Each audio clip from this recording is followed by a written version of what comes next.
just going to say, have you guys thought about being rich?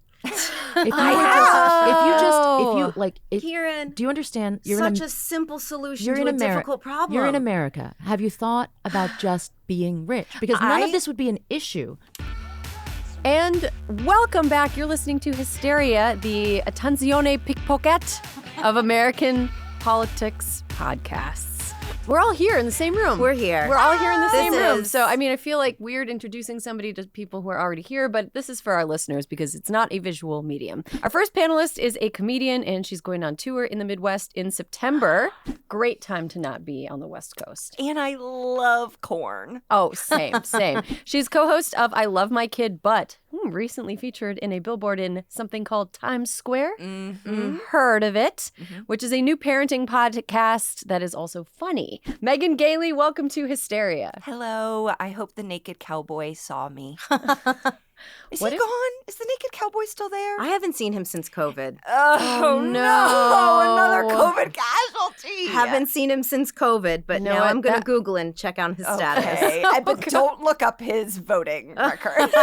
Yeah, the naked cowboy is nakedly racist. Our next panelist is also a comedian going on tour. She's heading to Europe this August and September, performing at the Edinburgh Fringe Fest, as well as in London and Zurich. Wow. Zurich. Non-American listeners, go catch this bus face. Kiran, Deol. Thank you so much. Are you hiding Thank your gold in Zurich? Say what? Yes, obviously. Gold, You know, going to do a little bit of international banking, offshore banking, get it all taken care of. Buy a $54 salad. Food's Buy a really f- expensive there. Thank you for that. Thank you for that. I will be spending every euro that I make immediately on salad. Yep. On lettuce. On lettuce. I mean, lettuce is expensive. Well, that's super exciting for both of you. I'm really excited to talk about this topic with both of you because I feel like it's just kind of permeated everything. It will probably explain why we're both going on tour. Yeah. And why you both got haircuts, maybe. Yeah. That also might be part of it. We're going to talk about the WGA SAG double strike. Now, both of you are members of both? Double member. Double member. I'm an associate member of the WGA, which means I didn't get to vote. So I've only been like during the assault, I had the health insurance. So still wildly grateful for that. That was like a big. It's the senator's health insurance. It's really good. It's insane. And Wow. it's like to have that health insurance is insane. With the WGA health It's insurance? very comprehensive. It is maybe the best health insurance I've ever been on in my life. I didn't even know if I was a writer. And now I'm like, I have to be. I can't afford not to be a fucking writer. I'm a writer now. Okay, so Megan, where are you at with the strike? How are you feeling about everything? You know, it's that thing of like, I feel very blessed to have stand-up and to have podcasting, but it's been demoralizing, and I know that I'm in a semi-okay situation because I have a spouse who is employed outside of the WGA, even though he is a WGA member. So when they wrote that they wanted to take our homes, I was like, you're not taking my fucking house. I got a man, you know, it was like that. But it's Feminist. No, very feminist. It's tough, and it definitely has affected my career, which is in a lot of ways very tied to my self-worth and how I view myself in the world. And that's taken a massive hit at a time when the world's pretty brutal in addition to this. And Megan, you just mentioned that they said they were going to take your homes. That was an executive, a studio executive, unnamed, who said that their strategy for breaking the strike was driving writers and actors out of their homes and making them default on mortgages. Yes, and to lose their apartments, so we would come back to the negotiating table desperate.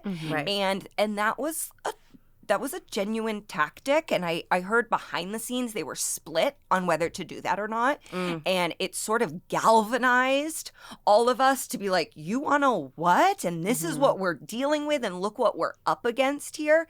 So I think it had the opposite effect, and I then heard that they were screaming at each other on a conference call, and it's like, please, can we get that footage? Yeah. But yeah, it's really for executives to say that publicly, it really makes you go, oh, this strike is going to end, and we still have to deal with these crazy people after it. Yeah, I mean, also, well, here, I'm going to silver lining that quote, okay? The fact that he knows that people are going to lose apartments, and that whoever this executive is, and I'm assuming it's a he. It feels that way. It feels that way. It's either a he or like a girl who's only friends with guys. Yeah. A guy's gal. Yeah. I just like girls are too much drama. But the fact that they included apartments in the quote acknowledges that they understand that people We are not wealthy. Yeah, they're not wealthy Right. people. There's like 150, 200 wealthy people, and everyone else is like, struggling to get by. I think what's strategically hilarious about that, though, is like that quote came out, and that was right before SAG took the vote. Yeah. Right. So it felt like, I felt like a little bit of a, even however that happened, it was a very galvanizing thing for SAG. So I was like, it felt like at least a press play. Do you know what I mean? Like that it was maybe before that. I don't know if all of SAG was like as unified, but then Fran started going nuts. The other thing I'm going to say about this that I did find, Brian Cook came to my show as a very funny comedian, Kimmel writer, very angry man. Very angry. Very. Very angry. I mean, a friend of Megan's too. Very angry lumberjack-like fellow, And he was like, talked to a mutual friend of ours, Nato Green, who works in union organizing up in San Francisco with like hospitals and police officers, whatever. And he goes, Nato, like, what do you guys do when you are you're on strike, or what are your tactics on the side as the union? And he goes, well, what we do is you try to find the person who's like legitimately in charge, and then we make their lives fucking miserable until they cave, until the person who's really making the decision can do that. And then I'm sorry, because it's like, and then he started saying the address of the president of the AMPTF on the stage of my show. Oh my God. Again and again and again, which I won't do here because this is a much bigger listenership than the 14 people who come to my local bar show every Thursday. But I did think that there was something hilarious about what he was saying. It was like, that is the strategic tactic of a union leader who has been working for decades in this branch. The WGA has graphs. They have graphs, and they have like, they're doing like pickets with musical numbers. Wow.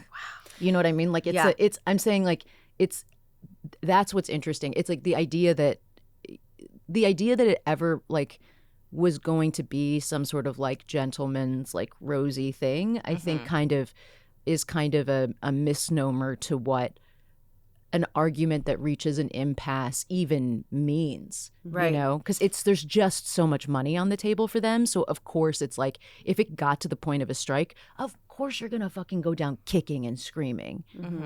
I mean, this is something that I was like, this seems like fucked up, and maybe this isn't something that we should just be doing as a matter of course. But reading about executive compensation packages like Bob Iger, Zaslav or whatever. Zaslav, yeah. Yeah. All the villains, in their lair in the Sherman Oaks Galleria, which is where the AMPTP is based, adjacent to a P.F. Chang's. Which isn't a great complex. It's really I used to not. live close to it, and like even I was like, I actually don't like this arc light. There are better. Wow. There are better gallerias. There are better gallerias. Why not Santa Monica? Why not the anyway? I'm getting off topic.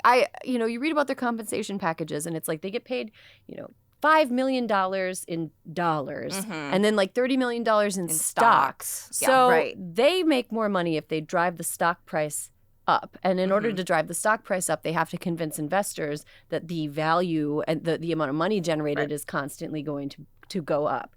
And it seems not good. Like that's like an adversarial relationship between the boss and the product. Right? Because if like the boss is like kind of a vampire squid trying to extract value, like an internal like private equity guy within a company, then it's sort of like, wait, what? It's weird. It's like giving yourself a tapeworm. It's like having your CEO be like a tapeworm. It's true. And the thing about how overly compensated they are is to the earlier conversation about healthcare, that north of 80% of SAG members don't even qualify for the health care that you guys were talking about. And to qualify for it, you have to make about $26,000 a year. There are true things that won't even be addressed in this strike. Like, we are really just asking for the bare minimum. Erin, to your point, I do think one of the silver linings, though, is I feel much more educated about the business side of this. Like, as we're sitting here, I know all of us who are now a member of this industry do not come from it. None of us were in the Nepo Baby article. Like, we come from which, to be clear, I find personally very devastating. yeah, like we come from working class outside still of upset about Hollywood. That. Still personally upset about that. And so we're learning different things, and part of it is the compensation of, like, you see these huge numbers, and then it's like, well, it's actually broken down this way, and here's the people that are making the decisions. And I had a show in development at one of these places that is a tech company, and it's like, oh, it came down to, like, how much are we going to be able to integrate the products they want to be selling into our show, and all of that stuff not on the table in the strike. Right. Like, we take a lot of really bad lashings and go, that's okay. We're not even asking for guaranteed health care. We're not even asking for AI to not exist. Right. We're asking for the barest of minimums of people that are genuinely clinging to the middle class in a city that basically is abolishing the middle class. And we can't even get them to come back to the table. Now, there's rumors they're going to get back to the table on Friday, but then everyone said, well, don't believe these rumors. It's all sort of, they're tricky. They're tricky little fuckers. Right. Yeah, it's like, I think Hollywood is a little bit of an MLM. Like, there's also this question of value and worth in this country that I think is a more broad question of, like, do we believe that one person's labor, whoever they are, whether, like, even if they created something, do you fundamentally believe that that person is worth, like, 5,000 times more than the people working underneath you? Like, right. Like, what is the, like, somebody is making, I remember talking to somebody, I went on a date, didn't work out. It's okay. Everybody just relax, breathe out. But, like, a kid, like a guy who, like, sold a company to Google at, like, 22, 23 years old, right? And he was saying he's friends with all, like, the people at Twitter. Like, and Jack Dorsey, who sold Twitter. And he goes, and a lot of the engineers who are on the ground floor of that. And he goes, now, Jack Dorsey made, like, 100x more than those other people on the ground floor. Right. And he was like, built it. Yeah, exactly. And it's like, he was like, 5x? Sure. 10x? Sure.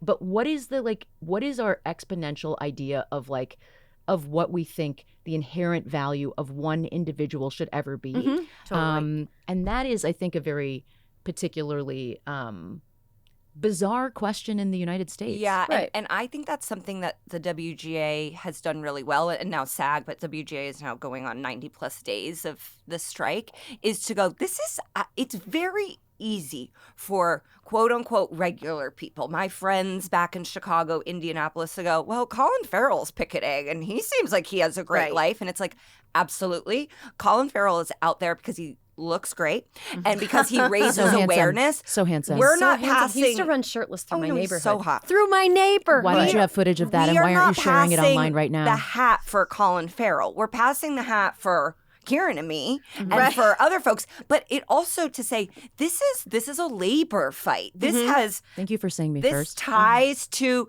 the Starbucks workers, the Amazon workers. There was a massive march where the WGA and SAG join in with the UPS. I was going to say, it does not feel lost on me that UPS has avoided a strike now with everything going on, because I think the top of UPS was like, people are for real. People are fucking serious. They're okay, serious. There's a lot of labor agitation. I'm saying it like with air UAW's contract UAW is up soon. IATSE had a labor dispute with like Hollywood, and there's a lot of solidarity between the unions associated with Hollywood, because it's not just actors and writers and directors and producers who are making money or whose livelihoods depend on the film industry. It's like people who work in the crew. It's people who cater the sets. People, drivers. People who are own like companies where you rent props people from them. that just own small businesses that writers go to eat at. The dry cleaners. Los Angeles is a massive part of the California economy. California is the 5th largest economy in the world. I think it's the 4th now. I think we moved up. So it's like this has trickled down, and I think sometimes I feel like that. I know in 2007, I wasn't in this business, I was in college, and it was like, we heard about the writer's strike constantly, and people still talk about like that Friday Night Lights season, and it was just, and now there's so much news and there's so much craziness happening, but it does feel like, oh, this has been pushed a little bit back because I don't know if people realize how big it is. I mean, the next season of Stranger Things, all the kids are going to have receding hairlines. Everything has been pushed back so far that it's like, you know, this affects people's entertainment, but it also affects people's livelihood. It's very expensive to live here. Living here is a requirement of a lot of these industries. Like you can, you know, Zoom writers' rooms are a thing, but you can't just like Zoom into a set. You know, you're working. And I don't think they're going to be a thing forever. Mm-hmm. I do know people, and Kiran, I'm sure you do too, that are leaving the city. That, you know, were working writers, successful in this business, and are like, I can't afford to live here anymore. The big thing I think about is like how this country historically busted unions for so long. And what's interesting to me is that the entertainment business is one of the last places with a bunch of strong unions. Right. But like I remember saying it's like the WGA has like that gold standard health insurance. And to me, it's not about like the writers not having that health insurance. It's like, why doesn't everyone in this country have good fucking health care? I mean, why doesn't everyone have a living wage? Like these things are, and because tech is permeating so much of our lives, Apple, like Amazon, these companies are permeating like warehouse workers, like all of these people who also have to make a living, who are also freelance. And the fact that tech is so insular, the people at the top of tech, it's such a bubble, and it's such a relatively young group of people who I don't think understand like what it is to not have stuff because of the business that they are in and the way that their business is compensated for, that creates instability throughout the economy and makes our country weaker. Yes. We see a lot of like teachers union action happening right now, especially as like educators are under fire everywhere. Yeah. A lot of nurses unions, health workers unions are taking action against this sort of like vampire overlord structure that tries to extract value and take away the quality of the actual company before kind of discarding it as an empty shell. You know, I think that what this conversation, for our listeners who aren't in the entertainment industry or adjacent to it, I really want them to understand, like, we're all kind of, this isn't just an existential threat to us. We're all going through this. There's so many of us that are experiencing this at the same time. Okay, well, what do we think about the possibility of other unions taking action within entertainment? Because in 2007, 2008, there was the writer's strike, which caused a rise. It didn't cause a rise in reality TV, but it made the rise of reality TV happen more rapidly. With people were already interested in reality, but it just became huge because it was all there was. But now people aren't really interested in reality as much anymore. And there's chatter. Reality's not that cool. It's not that cool anymore. And there's chatter that there may be some, you know, maybe visual effects people will organize. Maybe reality would organize. Megan, what do you think about Bethany Frankel's suggestion? Okay. Yeah, so Bethany, you know, she did this thing of like, well, why are they striking? We should be striking. And it's like, everyone can strike. You know, it's not It's not either or, Beth, all right? So reality TV stars, people that work on reality TV, absolutely should unionize. They're treated worse than all of us. I have friends that work behind the scenes, friends who have been on camera. It is really like you are being paid with exposure and maybe you'll get half a sandwich. Like they are treated like absolute dirt, and there's no way to like say you can't be working 14 hours. Like it really is inhumane. So I say absolutely unionize, but that doesn't have to be at the expense of us also. Right. Like There's room for everybody. Everybody can ask for humane treatment and to be paid what they should be without it being us taking from anyone else. I mean, even if everybody was paid one 500th of a Zaslav every year, that would be $100,000. You know, that's 500. Right. You know, that's, I think, did I do the math right? It's pretty close. It's pretty close. So let's say pre-streaming, if like I was on How to Get Away with Murder, if you got like 1 or 2 or 3 guest stars a year, that would have actually been enough with like residuals and everything. Like you could have like made a decent living. So it sounds like it's a lot that you're making at a point in time. But then imagine the rest of the year you're auditioning for free, and there's so much unseen work. You're developing for free. You know, you're doing. Oh my God. You know what I mean? Like you're doing these things like the between Sunnyside and now, like there was at some point there was a thing about auditions, like, and getting paid for auditions. I was like, I would have like hundreds of thousands of dollars. Right. Do you understand? Like between, and it's like, and you can get so close, it can be down to you and a famous person. And then if you don't get that job, nobody sees that work. Yep. Right. That's just gone. It didn't exist. And it was just like, what? I like learned to be better at a craft. It's like I'm an adult and a professional. Like at what point do you get compensated for like just on a basic level for your work? And then the other one is for writers. It used to be like 20 weeks of work. Now that's been condensed into 12 weeks with like at most. Yeah. I've heard mini rooms will do 3-4 weeks. Yeah, which is just like, so you're doing the same amount of work at a pace that is now like breakneck. And there are fewer people. And there's fewer people. And there's like one showrunner who's making a decent amount of money. And then there's like two or three. Who's having to do a lot. A ton. Yeah. They're making a decent amount of money, but they are owned by the project. I was working on something with someone who was on an overall deal that it was lucrative. I do not have an overall deal. I'd love to have one. And the mention of a mini room was sort of brought up, and my reaction was, "I'll do it." You know, like, okay, I want it. I need this to get made.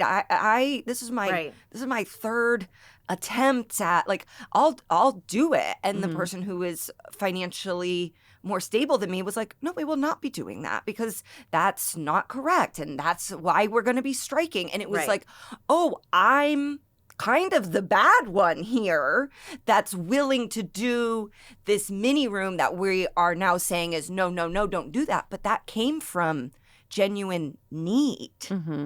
Yeah, I mean, and we can't, I don't think it's fair to say that you're part of the problem. I think the problem is a system that encourages. Of course. You shouldn't be in that position. That they would even ask you for that is the problem, not you thinking about saying yes. The question is the problem. And a place of like, just the place of a little bit of like, the fact that you need to make a living or like the desperation. I mean, that's the whole point of having like union minimums so that it's like that question is never posed to you. That's because the point of collective bargaining. We would do anything. Yeah. Like, I mean, as we've a comedian, done stand-up. Stand-ups will do fucking anything. We've paid to do stand-up. It's insane. And what stand-ups will do is just like, you know, all 3 hours to drive to a porn set and do 6 minutes of comedy before, you know, people get lubed up. Yeah, I mean, how many minutes? How many minutes do I get? You'll hear somebody ask and you're like, God damn, have some self-respect, you dirty comedian. I dated a stand-up comedian for years. Sad. I know. It was sad. So sorry. He's like got a gig working for like a late night show. Well, he did. Okay. But he's doing fine, I think. But I remember being like, wait, so you just are like gone every night from like 8 until 1? Every night, just doing work. It's amazing how much work people put in. Also, I want to talk really quickly about development hell. Alyssa knows about development. I'm in development hell. Not right now. Right now we're on hold. Yeah, which is also hell, which is a different kind of hell. Either way, you're not getting paid. No. Development hell is something that I think people outside of the industry don't really know. But basically, this is a good situation. Okay, right? You are a writer that. And your agent, that's a good situation. You have an agent. Your agent comes to you and is like, I have this idea that this production company wanted a writer for. Will you pitch on it? And so then you talk to the company, you pitch on it with them. Usually they're talking to like 3-4 other writers. It's an audition for a writing job. For a writing job, yeah. And then they usually have you do 2 or 3 rounds. And then if they pick you, then you get to work for about 6 weeks. For free. At least developing the idea before you take it out. But this is a good situation because you usually don't have to write the pilot before you take it out in this case. But sometimes you do, and you don't get paid at all. And if nobody buys it, then you just don't get paid. And sometimes you do, and sometimes you don't. And with movies, you do have to write a 110-page script. And and you really the goalpost moving constant. The first pilot I sold, I asked at 4 different points. Now, is this when we get paid? And they were like, no. And so it was like, I kept having these, oh my God, this has never happened. This is great. Wow. Right. We've got this executive producer who's legendary. Do we get paid? No. Okay, well, now we've got a major studio. Do we get paid? No. Okay, well, now we're going to go to the network. We sold it to a network. Do we get paid? Nope. Once the deal closes, and that's probably going to take 6 months. Right. 6 months, once the deal closes, and then you turn in your pages. And then they have to accept the pages. And then I'm just going to say, have you guys thought about being rich? Kiran, do you understand? Such a simple solution to a difficult problem. You're in America. Have you thought about just being rich? Because none of this would be an issue if you were just rich. You could just, kind of make it through. You could just push through. Something the strike has opened my eyes to is going, I'm not going to do it, but I totally get why people become Scientologists. Because it's like, you go straight to the top of, you're going to get parts. Like, people are like, listen, this is a tough business, and I see a way to make it a little bit easier. Maybe in 2005, I think it peaked with Crash. But it used to be that people would literally do that, and then they had to close down the Celebrity Center. You can't just like hang out at the Scientology Celebrity Center anymore. If you're like a regular person, you have to have like gold. That was status. my whole afternoon plan. I didn't even know that was that effective. I would have done that years ago. I thought that was just a myth. That ship has sailed into the stars. Dang it. 500 billion light years away. I think so. Yeah. Yeah, but anyway, so the strikes are ongoing. I think that it's important for us to think about this as an issue of labor solidarity across industries. And thank you, everybody, for listening to us like vent. It felt like really nice because I think my husband is sort of like, I'm too busy with work. And my daughter's like, I'm a baby. I don't care. I'm a baby is such a, God. It's like, always the get excuse over yourself. Yeah, I know exactly. I don't have a problem. How do I walk? Where does the poop go? The other day, I was like, she was just playing by herself, and I went into her playroom, and she was sitting, and she was going, why? Oh. Why? Why? Why? And I was like, she's imitating me.